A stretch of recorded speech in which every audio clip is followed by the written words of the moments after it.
सबसे पहले हम लोग यहाँ पढ़ेंगे घातांक और घात के बारे में, एक्सपोनेंट एंड इंडेक्स और पावर। सबसे पहले हम जानेंगे जैसे a पर पावर n, इसमें जो है a जो है क्या है, आधार। a क्या है, आधार है, बेस। और ये क्या है, घात। n क्या है, घात है, जिसको हम लोग क्या बोलते हैं, पावर बोलते हैं। इसका मतलब एग्जांपल से समझिए पहले। 2 पावर अगर 3 रहेगा, इसका मतलब क्या होगा, 2 गुना 2 क्या होगा, 2 गुना 4 गुना 8 होगा। इसमें 2 आधार है, घात कितना है, 3 है।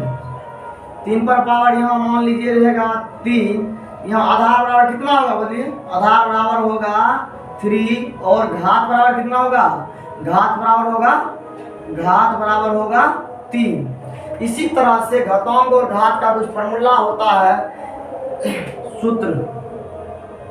सूत्र होता है a पर पावर m गुना a पर पावर n बराबर क्या होता है, a पर पावर m प्लस n होता है। इसका मतलब यह हुआ कि आधार अगर समान रहेगा तो गुना में पावर क्या होगा, जुटेगा। एक एग्जांपल से हम समझेंगे, अगर 2 पर पावर यहाँ 3 गुना 2 पर पावर 2 रहेगा तो इसका आधार समान है, गुना में पावर क्या होगा, जुट जाएगा। क्या होगा, 3 2 5, इसका रिजल्ट आएगा 2 पावर क्या आएगा, 5 आएगा। इसी तरह से अगर आ जाएगा आपको a पर पावर m भागा a पर पावर n, तब क्या होगा, आधार समान तो भागा में पावर क्या होता है, घटता है। एक पावर क्या होगा, m minus n, m minus क्या होगा, n होगा।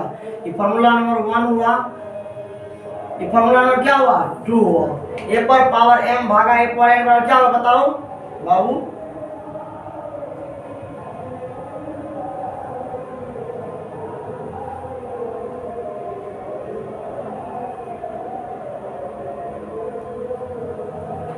a पर पावर m रहेगा भागा a पर क्या होगा, m माइनस n रहेगा। इसका एग्जांपल होगा 3 पर पावर 2 भागा 3 पर पावर रहेगा क्या होगा, नेगेटिव पावर यहाँ 1 है। आधार समान तो भागा पावर क्या होता है, घटता है। इसका मतलब क्या होगा, पावर 1 होगा और घटे क्या हो जाएगा, 3 होगा। इसी तरह से हम दूसरा फॉर्मूला लिखेंगे, अगर a पर पावर n रहेगा, इसका मतलब होगा a Guna a Guna a Guna a Guna dot dot dot क्या बार, n बार। इसका मतलब यह हुआ, इसका मतलब यह हुआ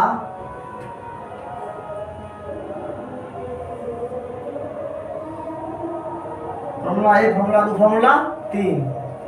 जैसे मान लीजिए आपको देगा 6 पर पावर 3, इसको क्या बार लिखेंगे, गुना में 6 गुना 6 गुना 6, 6 से आगे 36, 36 से क्या होगा बताओ, 216 होगा। 36 से क्या होगा, 216 होगा। इसी तरह से अगर फॉर्मूला आ जाएगा a पर पावर m गुना b पर पावर m, तो क्या होगा, a b पर पावर m, a b पर पावर m। इसका मतलब ये हुआ कि अगर आधार समान रहेगा, पावर समान रहेगा, तो अगर आधार अलग अलग होगा पावर क्या होगा, कॉमन हो जाएगा। एग्जांपल से समझते हैं। 2 पर पावर कितना है, यहाँ 2 पर पावर मान लीजिए 3 है, और उसके बाद 5 पर पावर 3, इसका मतलब 2 गुना 5 पर पावर क्या होगा, 3, 2 पंचे पर पावर क्या होगा, 3 होगा। इसी तरह अगर फॉर्मूला आपको दे दिया जाएगा कि a पर पावर माइनस n, a पर पावर माइनस n, पावर यदि ऋणात्मक होता है तो उसको क्या करते हैं, पलट देते हैं। 1 बटा क्या हो जाएगा, a पर पावर क्या होगा, n, 1 बटा क्या होगा, 1 पर पावर n होगा। इसका मतलब ये हुआ कि होगा, अगर 6 पर पावर माइनस 2 होगा तो 1 बटा क्या होगा, 6 पावर क्या होगा, 2 होगा। इसी तरह से अगर फॉर्मूला रहेगा आपको a पर पावर m बटे b पर पावर m, इसका मतलब ये हुआ कि a बटे b पर पावर क्या होता है, a बटे b पर पावर m। पावर अगर समान हो पावर क्या होता है, कॉमन होता है। इसका मतलब एग्जांपल से सुनिए, अगर मान लीजिए 5 पर पावर 2 है, यहाँ 5 पर पावर 3 पर पावर 2 है, क्या होगा, पावर कॉमन हो जाएगा, 5 बटे 3 पर पावर क्या हो जाएगा, 2 हो जाएगा। इसी तरह से जो है फॉर्मूला आगे है